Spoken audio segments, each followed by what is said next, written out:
Thank you for joining us. I pray that God has been keeping everyone safe during these times. As promised, this video will answer all of the questions that parents submitted to us after receiving our back to school plan last week.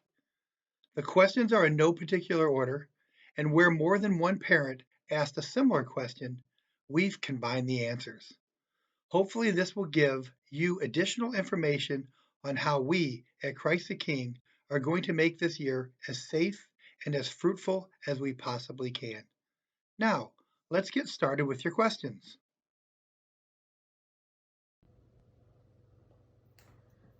In response to the question, what is being done to help with the anxiety and stress of COVID/quarantine/returning to school um, that the students might be feeling? Well, obviously, first of all, it's important for students to feel safe, connected, and cared for in order to be able to learn. Recognizing that they will be experiencing stress and anxiety and showing it in different ways is going to be important for us. So staff will be provided a training before school starts so that they can understand what the signs look like.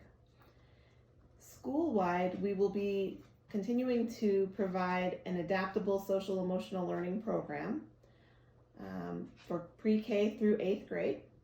We will continue to use Second Step as our framework, as this is already familiar to the students for kindergarten through 6th grade. Second Step actually has a new component this year called Community Rebuilding that we will have access to and utilize to help us transition back together into the building. And then we will continue to use the program as we have in the past.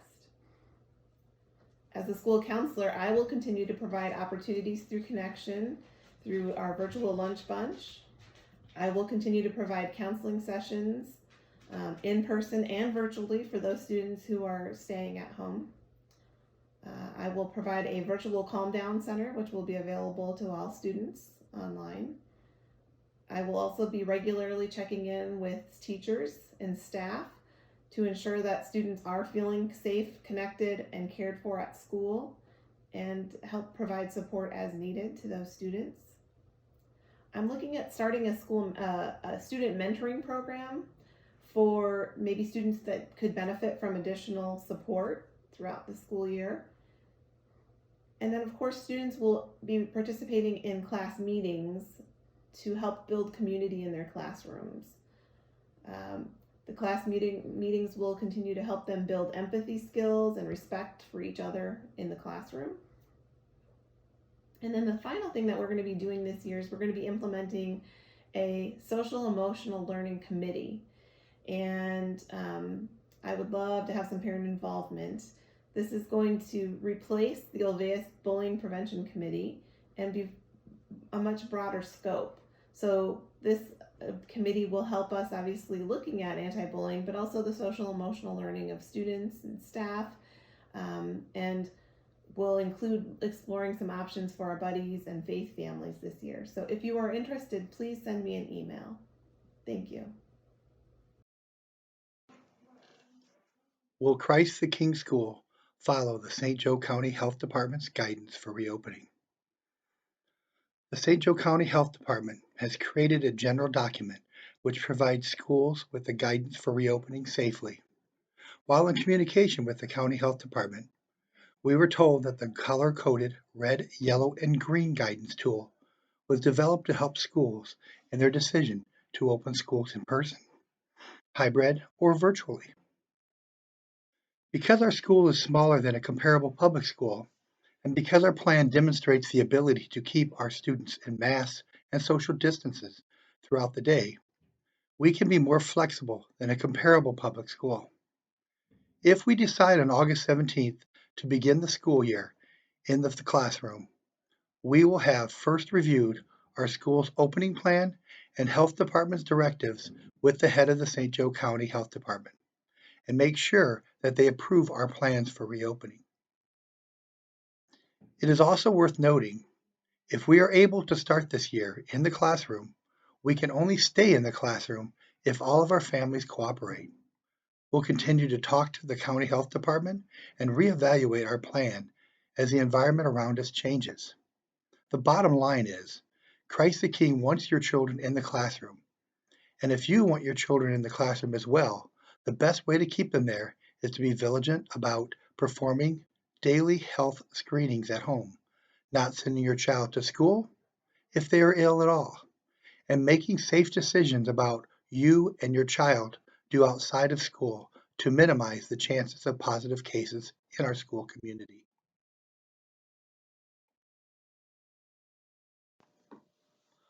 What are the calendar dates surrounding each trimester? If we are choosing to move forward with e-learning, how are we supposed to alert the administration? If we are committing to e-learning for the first trimester, when is the commitment date for the second trimester? The deadline for letting us know if your child will e-learn for the first trimester is August 10th. There was a Google form that was sent out to let us know. If you cannot find that Google form, please call the office and talk to Mrs. Jeffrey. The second trimester starts on November 16th, so you'll need to let us know your decision by November 2nd. Please know that after the first trimester begins, we would love for your child to stay in person or e-learning, but this is not always the case.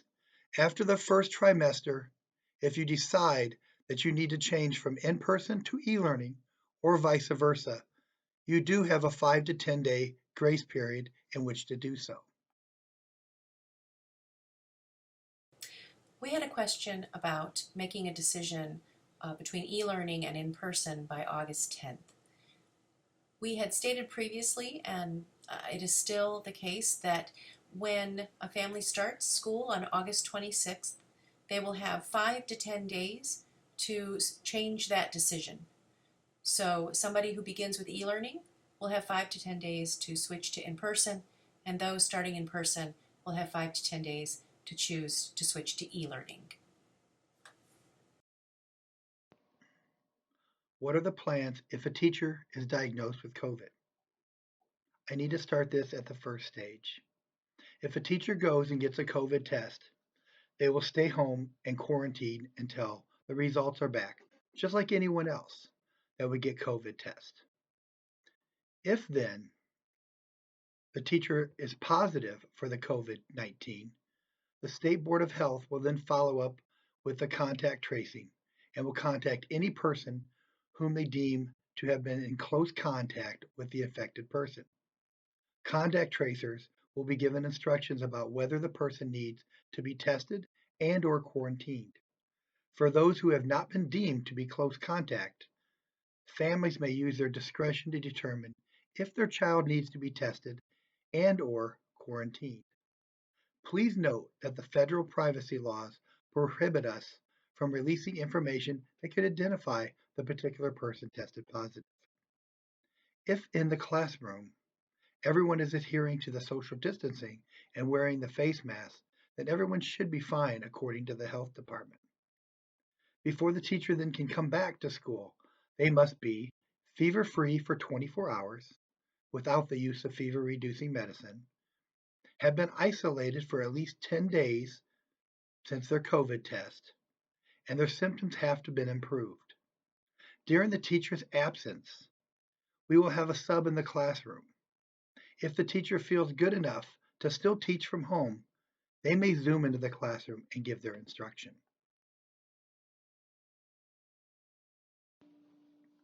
Will students be able to wash their hands before eating? I know hand sanitizer will be in each classroom, but will they be given the opportunity to go down to the restrooms for hand washing purposes?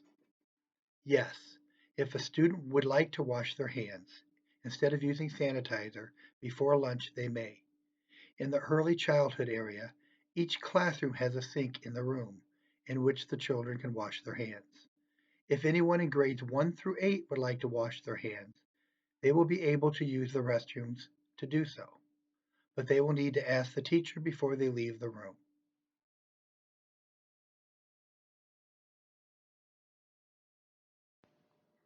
Our child is enrolled to start pre-K this month. If we decide to withdraw him and homeschool for the year, what would his status be for the kindergarten in 2021-22 school year? If a student has withdrawn from Christ the King school to become homeschooled, go to a public school, etc., and then wishes to come back to Christ the King the following year, he must reapply according to our school's handbook. Application process is on page 16 of the Christ the King handbook. Phase 1. Current school families may re-register children and register new children. Phase 2. Registered parishioners who are active at Christ the King Church may register.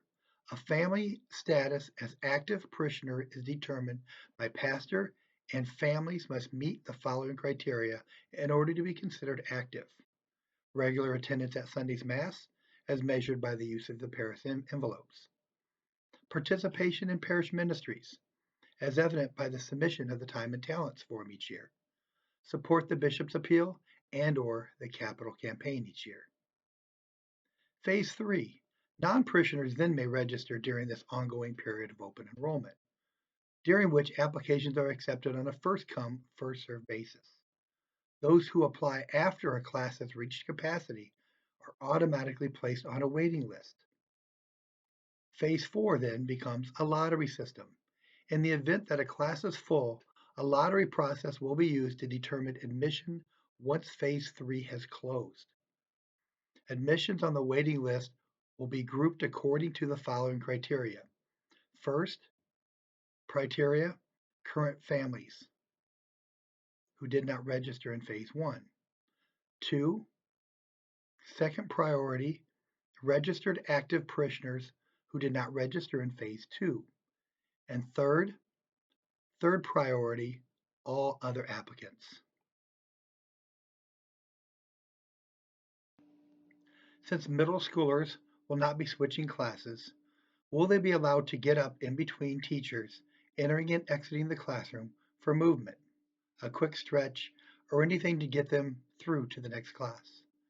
Yes, stretching and moving around is fine, but the students must have their masks on. The one thing that we ask is that students are respectful to others around them during that time.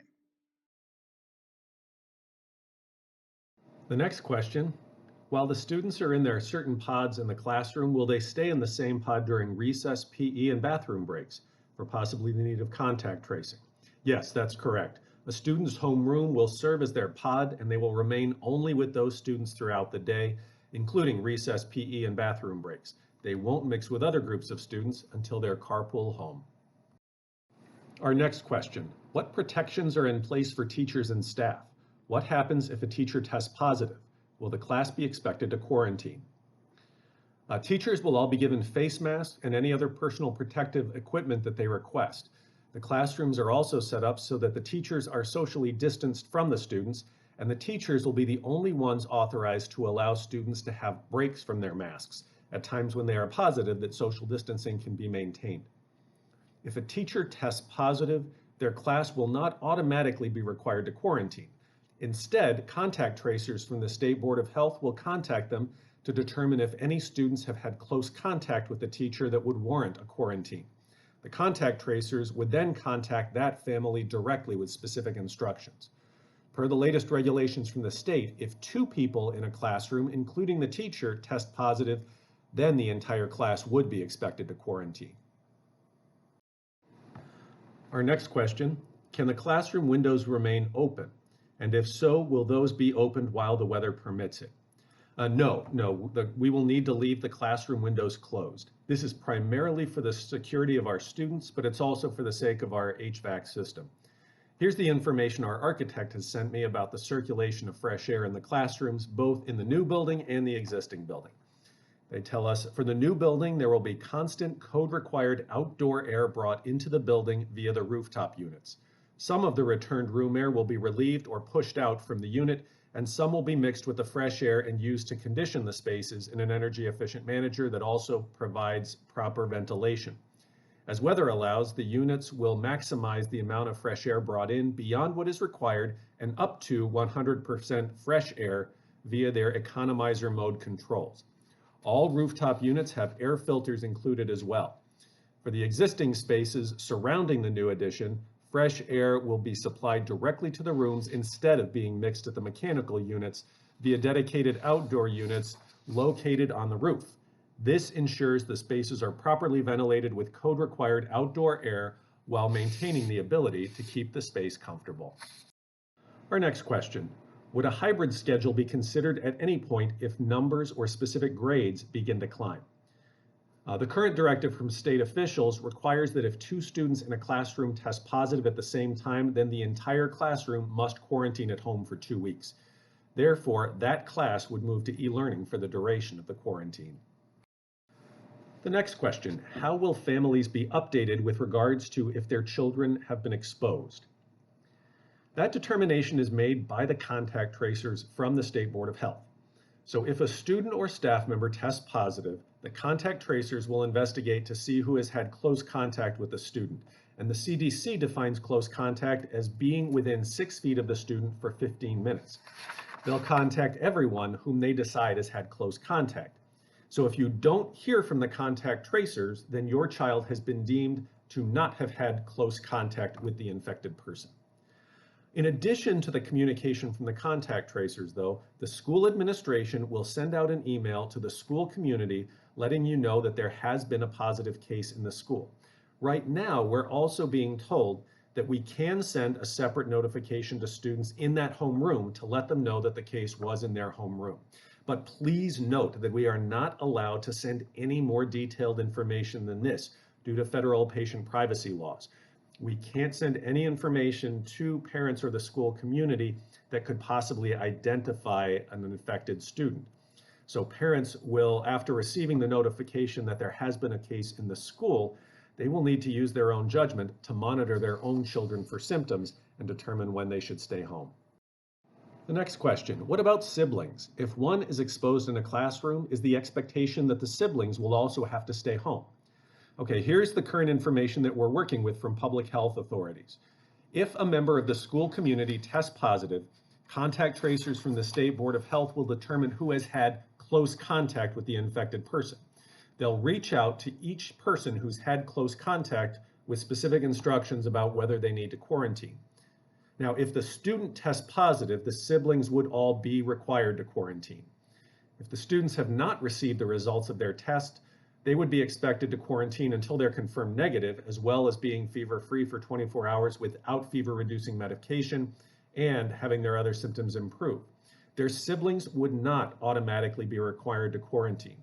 Parents, however, should be very vigilant in watching for symptoms and should keep the students home if they exhibit any symptoms.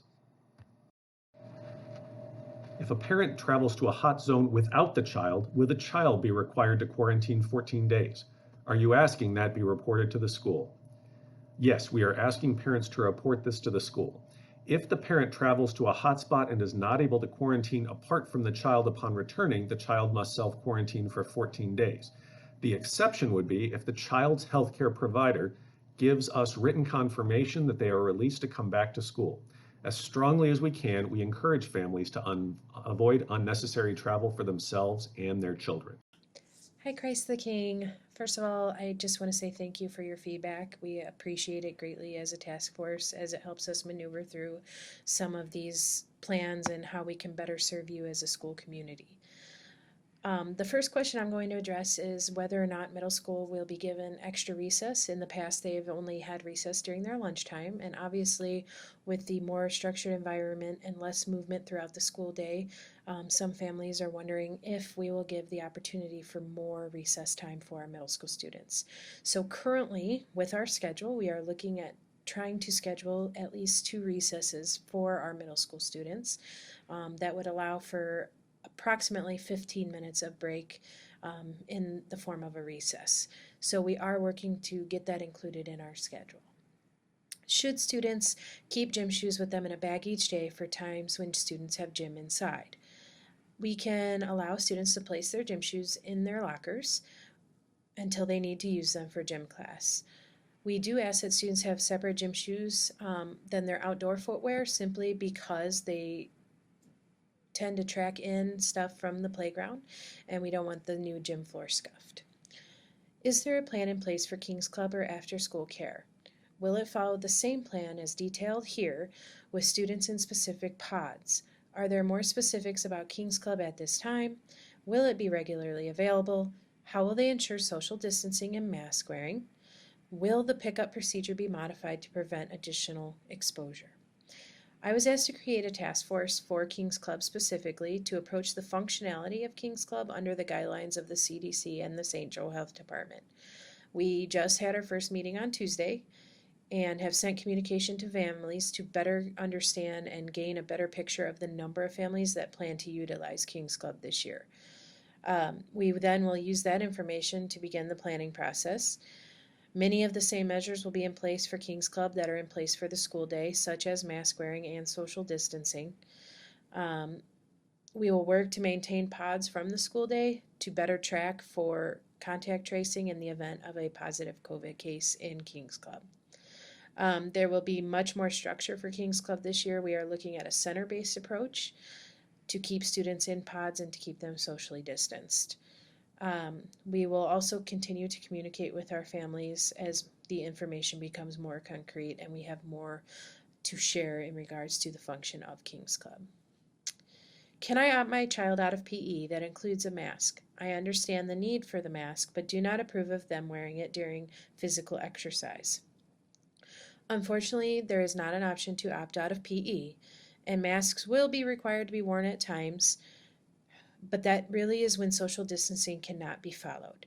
So if the activity in PE allows for social distancing, or if the class utilizes outdoor spaces and social distances, the teacher may allow students to remove masks for the given activity. So it will really be on an activity basis, what is happening and how that's occurring. What kind of PPE are the teachers equipped with in addition to masks, gloves, face shields, plexiglass dividers at their desks? Teachers will be provided with masks. They have also been given the opportunity to request a plexiglass divider to instruct behind if they so choose to have one. They can also utilize face shields in addition to face masks, so they still have to have the face mask on under the face shield. And we have limited their movement throughout the school day to allow for less exposure opportunities. Gloves have not been approached as a need for our staff. So, thank you so much again. I'm so glad to be part of this community. It has been my pleasure serving you for the little time that I have, and I look forward to meeting all of you in the future. Hello, Grace King parents. Just a couple quick questions you've all had that I can give you a couple answers to. First question is, do you recommend a thermometer, the same one as the nurse uses, so we can ensure accuracy at home? What we have at the school is Welsh Allen, and they run pretty high as far as price. They're about $350. So what I would suggest is that you use any thermometer at your house. Just try and check your child's temperature at the same time every day if you can. Not always possible, I understand. Go ahead and make sure that you wait about 5 minutes between taking your child's temperature and when they eat, drink, or chew gum, because that can give you a different number. But any thermometer will work. Just use the same thermometer each day, and that will ensure the accuracy for you. The next question is, does the school plan on testing children that have traveled within 2 weeks of the start of school? So the school is not mandating testing for anyone that has traveled prior to the start of school. However, if they visit a high transmission state, they're asked to be quarantined, and they need to follow the CDC guidelines at that point. And that is the answer to that one. The next question was, does Christ the King have access to any facility where tests can be done and results can be given fairly quickly, such as 1 to 2 days? So I would suggest that you call your primary care physician, and they will tell you which testing site is the best one to go to. However, we, per the health department, are not asking people to go to CVS. CVS test results take anywhere from 15 to 18 days to get results back to the health department. So the health department does not suggest that we use any CVS testing site. And I think at this time, that's all the questions for me. Always feel free to call me at the school if you do have any further questions, or send me an email. Thank you. Hi, my name is Mrs. Disco, and I'll be answering some of your questions. First question. I don't see anything listed for the resource room and Mrs. Flint. As a family whose child utilizes this resource for one of our children, what does this look like? Will our child have the option to still utilize the resource room? The answer is yes. The resource room will be used as it always has been. It would be a place for students to go get help and accommodations according to their ISPs and CAPs. Resource staff will split up into 2 rooms to ensure social distancing. Additional things the resource staff will continue to do: they will work with the teachers to discuss the best approach when assigning the students, communicate with parents to discuss how the student is handling the changes, challenges, and what is best for them to be successful. And also they will continue to monitor dibbles and assist struggling readers. They will also still provide a place for those students not taking Spanish to go to while that class is occurring during the class's regular scheduled time. Students will wear a mask at all times in the resource room, and they will have assigned seating. Plastic offices will be used for each student instead of cardboard as in the past. These will be disinfected after each use. In the resource room, when helping a student, they will either use the whiteboard at the front of the room where they can be safely distant, or with the use of plexiglass. They also plan to use other devices to take pictures of students' work instead of taking their actual assignment workbooks to check them over. They will then advise and assist the student from there. As for e-learning students who are serviced by the resource room, we will continue to assist those students by checking in with them daily and also checking in with their teachers. If needed, we will use technology to meet with them or create tutorials to assist them further. One of the resource staff will be designated as the contact for e-learners unless the number of students grows too large, and then the caseload will be split up among the resource staff.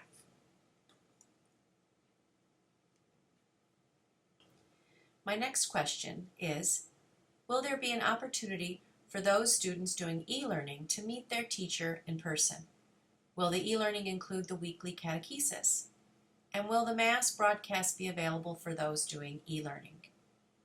Yes, students will be given a day and time before the first day of school when they can meet their homeroom teacher and collect books and materials they will need for e-learning. We will be notifying you soon as to when you can sign up for that time. All e-learners will be able to view the weekly Mass at 8:30 a.m. that takes place in the church. We are also working on a more detailed plan for more opportunities to participate in activities with the church and catechesis of the Good Shepherd. We will have more information coming soon. Please explain the virtual learning process if this becomes an option for the students during this COVID-19 period where the school becomes closed. And the next, I would like some clarification on how instruction will be handled for students who have to do e-learning due to exposure, etc., while in-person school is still going on. We are dedicated to providing a rigorous academic environment for all students, whether learning at school or at home. The e-learning coordinator will facilitate e-learning for families choosing distance learning, while the rest of the school is attending in-person classes. The e-learning coordinator will work with students who are home the entire trimester, as well as those students who are self-quarantined or need to stay home because they are ill. If the entire school goes to e-learning, the teachers will take over those responsibilities that the e-learning coordinator was overseeing. Some things that are happening in our e-learning classrooms, some highlights. Pre-K through kindergarten students will have only one Google Classroom that they will follow. First through fifth grade students will have a total of 2 Google Classrooms, one for homeroom and core subjects, and one for all specials. Middle school will have a total of 6 online classrooms for their core subjects and 1 for their specials classes. Live videos of direct instruction will be recorded and posted to all Google Classrooms. Homeroom teachers will use Google Meet and/or Zoom at least once a week in a live video conference that includes in-person as well as our e-learners. The e-learning coordinator will be available throughout the school day to students. Teachers will be available 1 to 2 times per week during scheduled office hours while in-person instruction is occurring. And once again, if the entire school goes to complete e-learning, the teachers will be available every day, Monday through Friday. When a child is sick and stays home, will a COVID-19 test always be required in order to consider coming back to the school, even if we have no reason to believe it's COVID-related? When we send a child home with COVID-related symptoms, we will instruct the parents to have their child evaluated by their healthcare professional. The healthcare professional will be the one to make the determination as to whether a COVID test is required. If they don't advise a COVID test, then the child would be allowed to return to school when they have been fever-free for 24 hours without fever-reducing medication, and when their symptoms have improved, and when their doctor has provided a written note verifying the non-COVID diagnosis, as well as affirming that it's safe for the child to return to school. Are out-of-school club sports for this fall acceptable, or are you discouraging this if children will be in-person learning? On the one hand, we can't control what families do outside of school. On the other hand, we can beg our families to make good choices so that a child's activities after school don't undo all the safety measures we're putting in place during the school day. Given the fact that ICCL sports have been canceled, we do not encourage families to participate in other fall sports under the current conditions. How will this be enforced? I already know parents of students in our school that are not following these guidelines when someone has come into contact with a positive or has been positively tested. How will you enforce the 10-day and 14-day out-of-school policy? Based on personal experience this summer, I'm not sure the honor system will work when I know people are already not adhering.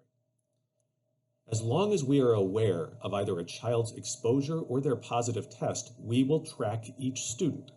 We will furnish parents with a written confirmation of when their child is allowed to return to school, and if the child returns before that date, they will be sent home. We'll be able to track this either in cases of positive COVID tests, of which the public health authorities will inform us, or when we send the child home sick, or when the parent calls the school in the morning. However, this question correctly identifies that the system only works if parents are honest about illness and exposure. We will require a signed statement from each school family before the beginning of the year affirming that they understand this plan and will abide by it, but we are counting on all of you to be honest about when your child needs to stay home, even though it may be very inconvenient to keep them at home. If our families don't take this responsibility seriously, it can seriously jeopardize our ability to provide in-class instruction at any point during the pandemic. How is Christ the King going to handle possible families who want to enroll their children in our school? With the influx of public schools in our area going to e-learning, many families may try to come over to Christ the King because we are choosing to do in-person learning. How are you going to handle the potential influx of children in a given classroom as we are trying to social distance as much as possible? The more children in each classroom, the more difficult the social distance. A new family coming to our school intending to stay for the long haul is different than a family coming for just the year. Just curious if this has been discussed at all.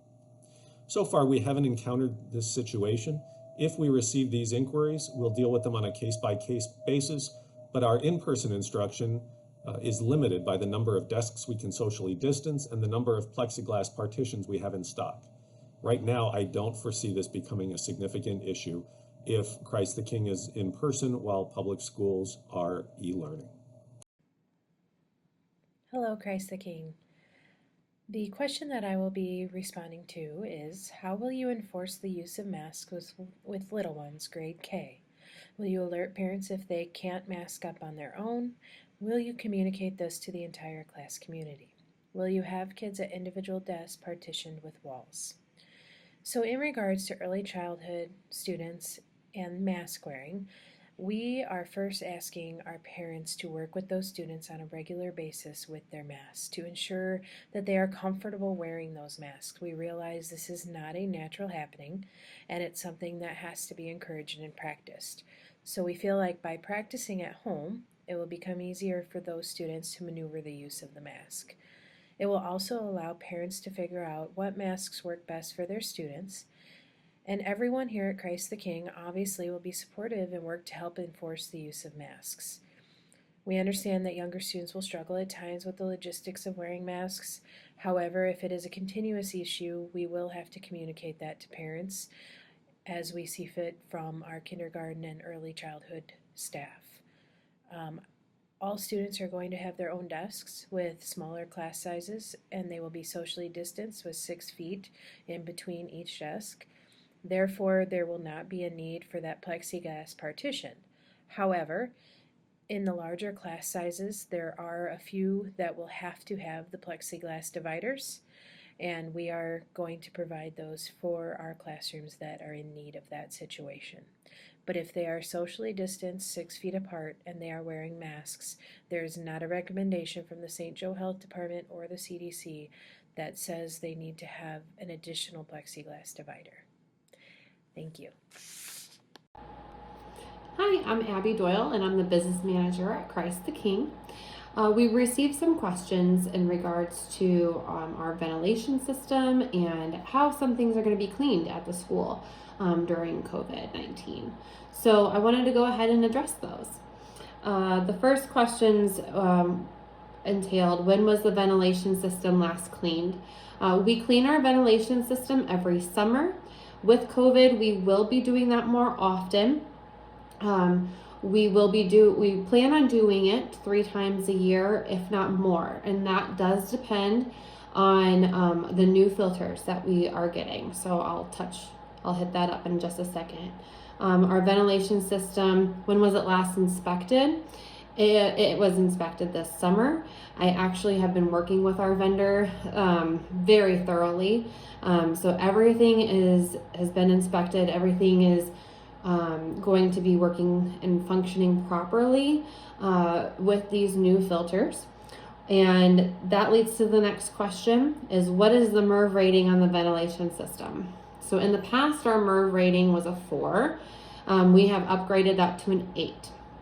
And we've upgraded it to an 8 as being the highest because that's what our ventilation system can handle.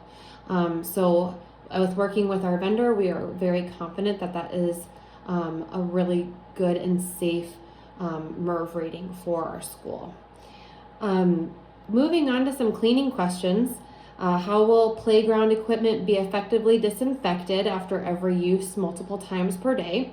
We have purchased and invested in a mister or a fogger. The mister has a battery, so it'll be easy for our housekeeping or custodian to go out to the playground, use the mister, and it will just apply the chemical or the sanitizer onto the playground equipment quickly. The sanitizer will have to be on the equipment for 10 minutes for it to be fully disinfected.